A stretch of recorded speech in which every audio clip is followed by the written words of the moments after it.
Hi guys, and welcome to my channel. I usually talk about law of assumption. From if you're a follower, you know that I'm a certified life coach and that I specialize in manifestation, specifically law of assumption.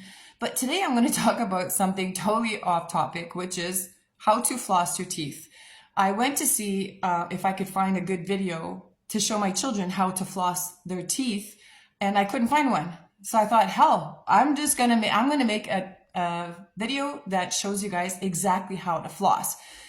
There's a lot of misinformation out there, and just so you know my background, I was a dental hygienist from 1989 to 2016, so almost 30 years. So I have quite a bit of experience when it comes to that. So today I'm going to show you how to floss properly, and I'm also going to share with you some information that you should know.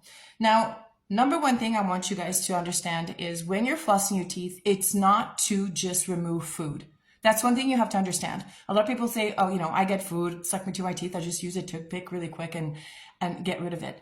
Flossing is, yes, to get rid of the food, absolutely. But it's so important to floss your teeth to get the stuff that's underneath your gums. I had a lot of clients that would come up to me and say, Christine, I don't understand. I brush my teeth 5-6 times a day. And you should have seen the recession on these people, because the more that you brush, the more recession you might get, especially if you brush hard, because a lot of us think, oh, the harder I brush, the more stuff I'll get off.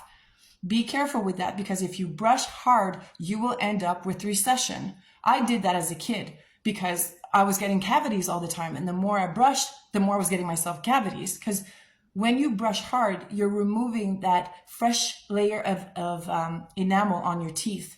So don't do that. Remember, you don't need to brush hard. Very, very gentle in circular motions if you want, or if you want back and forth. We call this the Bass method, but very, very gentle. And always use the softest toothbrush that you can. Hard toothbrushes should not even be on the market. That's just for you guys to buy stuff because you think the harder you brush, the better. Totally wrong. Okay, that's brushing.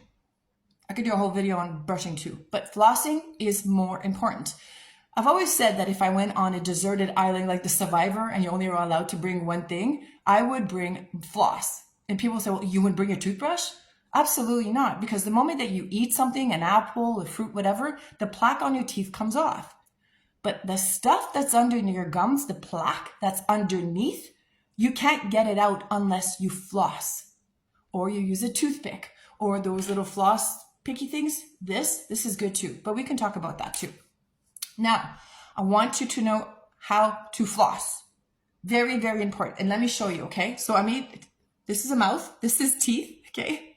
So when you're going to be flossing your teeth, you're going to take your floss and go right in here. This is what I want you to do. Most of you guys go in here and you just kind of go in and out, in and out. That's it. In and out, in and out. You'll get the piece of food, piece of steak that's stuck there, but you won't remove the plaque. This is what you have to do in order to achieve proper flossing.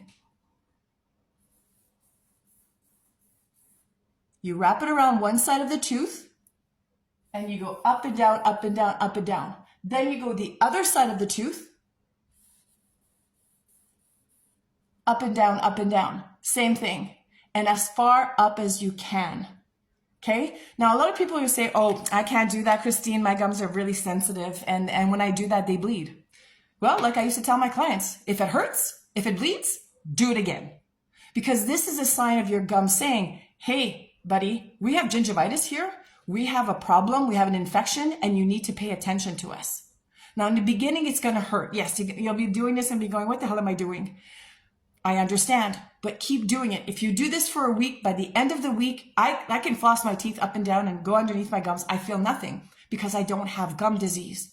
When you have gingivitis or gum disease, it will hurt. So it's kind of like when you start working out, you're like, out, out, out, out, out, out. But then after a week or two, you're like, okay, I got this, right? And it doesn't hurt anymore. So you just got to go push that transitional stage, if you want, of getting from your gums are sick to having them healthy. It might hurt and it might bleed. Again, if it hurts, if it bleeds, do it again, because it's a sign that you need to pay attention to those areas. If you look in your mouth, you'll be able to see some areas are going to bleed even more than others, because between your gum, between every one of them has a different, a different gingivitis. So this one might be mild, this one might be severe. It's all different. But generally, most of you guys probably have a mild to moderate gum disease, if not moderate to severe. Now, the thing is about this, right? Why are we flossing? Again, it's people say, well, so what? I have a gum disease. Big deal, you know?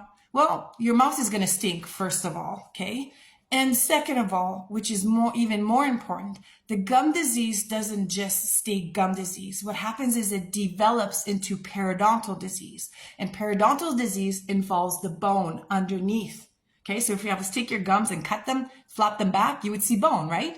But what happens is the bacteria, this is what I used to tell my clients, they get bored. They're like, you know what, doing this gum disease is really fun, but I'm bored of this. Let's go see what's underneath. And it progresses into the bone. And this is where they start eating your bone. This is why my grandparents, depending on how old you are, lost their teeth by the time they were 40. They just thought back then that, oh, it was just a natural process of aging. You're getting older, so you lose your teeth one by one. Wrong. You can live to 200, 300 years old, and if you floss your teeth and take care of them, you won't lose your teeth. You're not supposed to lose your teeth. It's not a natural process of aging, okay? So this bacteria, this is why it's really, really important that you remove it. So that you go underneath and really get that stuff and smell it. It stinks, okay? And this is why your mouth smells, and it doesn't matter how many times you brush your teeth, how many times you brush your tongue. If you don't floss, your mouth is going to stink because under there, the bacteria smells. I used to say, if you clean your room, do you just vacuum around the bed? Or do you know that under the bed is where the shit is? So if you keep just vacuuming and cleaning around your bed and not underneath, you're going to keep walking into your room. I don't care how many sprays you put in that room, it's still going to smell because the smell from under your bed, it stinks. So you gotta go, vacuuming is kind of like the brushing, and cleaning under your bed is the flossing. So you have to clean under there.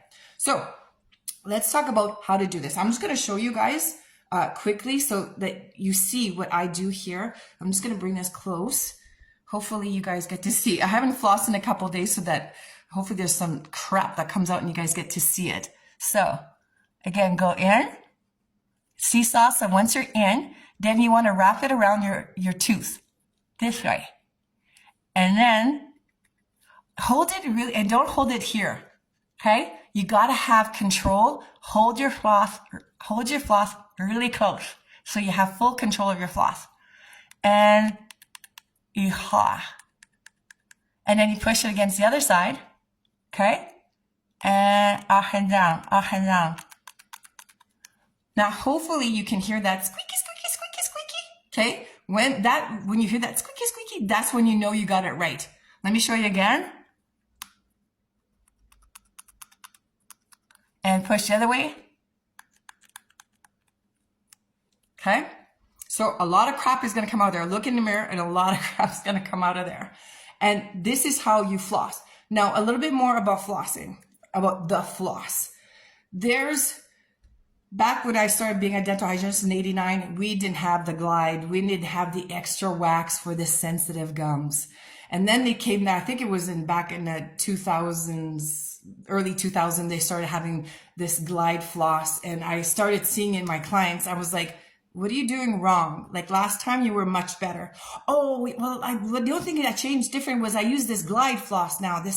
But because it really, it's easier to get between my teeth.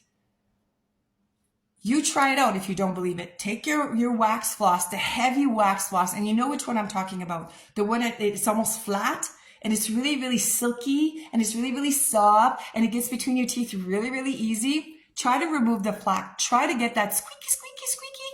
You can't. And I show my clients. I would show them because I would have the bad floss or I have the good floss. The good floss meaning the original wax, the one that doesn't say, extra comfort or for sensitive gums, which doesn't exist because if you have sensitive gums, you have gum disease. Now, you'll find, the irony of this is you will find your best floss at the buck store because they think that you think that the most expensive one is the better one, the one with the glide, the one with the extra wax. Wrong. Make sure that you use a really good floss. Okay, I don't want to put brands out there, but The ones that have the old wax, not the ones with the heavy, that you know that you can't get that squeaky. Again, it gets between your teeth really good. You can keep that one. I have a lot of clients, they'll say, but I had 1 or 2 spots that I really can't get into because, you know, it frails the floss. Okay, for those 2 spots, use that floss. Use it. That's fine. But what's really good about these, and the other thing too, these are good too. You're probably saying, well, is it okay if I use this because my hands are too big and I can't get in there? Yes. But again, same way. You get into you go back and forth, you get in, push it, right? Push it against the tooth. Up and down, push against this side, up and down. Now, the greatest thing about this is it has got a little pick. This, watching TV, just sit there and go between your teeth. Go between your teeth and really dig in there. Don't be afraid to dig. A lot of people are like, oh, if I'm dig, I'm going to hurt my gums. No. Again, if it hurts, if it bleeds, go again and just sit there and poke at your gums. And after a week, you'll see they won't hurt anymore. They won't bleed anymore. And you'll see that your mouth feels so much fresher and cleaner. And not just that, you get to keep your teeth so you won't have bone disease or periodontal disease. So, was there anything else I had to say about this? No, I think that's it. Hopefully you guys benefit from this video. If not, let me know. You can always send me a law of assumption question. If not, comment below, ask me a question. This will be fun too to do about dental hygiene stuff. So yeah, let me know if you have any questions. Think about it. It's a real life changer.